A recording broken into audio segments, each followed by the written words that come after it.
কিন্তু চিলি ফিশটা একটু বেশিই ভালো ছিল। আর এখানে আমায় দেখো অ্যাজ ইউজুয়াল স্টার্টার বেশি করে খাওয়ার পর পেটে জায়গাই ছিল না মেন কোর্স খাওয়ার মতো, তো তাও আমাকে খেতে হলো। তারপর আমাদের ডেজার্টও সার্ভ করে দেওয়া হলো, তো এটাও ছিল ডেজার্ট অফ দ্য ডে। তো আজকের ডেজার্টে ছিল রসগোল্লা। তো রসগোল্লা খুব একটা আমি পছন্দ করি না, তো আমি এক্সপেক্ট করেছিলাম আজকে আমরা আইসক্রিম পাবো, তো তারা বলে যে আজকের ডেজার্টে রসগোল্লা তাদের আছে, তো তোমরা যেদিন যাবে সেই দিন যার ডেজার্টে থাকবে সেটাই তোমরা পাবে। এই তো আমাদের খাওয়া দাওয়া হয়ে গেছে, এবার আমরা বাড়ি বেরোবো। এবার তোমাদের রেস্টুরেন্টটার ওভারঅল রিভিউ দিয়ে, রেস্টুরেন্টটা সত্যিই খুব ভালো ছিল, প্লাস খাওয়ারও ভালো ছিল অ্যান্ড স্টাফদের বিহেভিয়ার তো খুবই ভালো ছিল।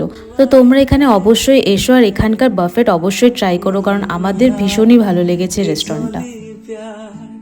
তো এই ছিল মা বাবার অ্যানিভার্সারির ছোট্ট একটা ব্লগ। আশা করি ভিডিওটি সবার অনেক ভালো লেগেছে। দেখা হবে নেক্সট কোনো এক সুন্দর ব্লগ। ততক্ষণের জন্য টাটা বাই।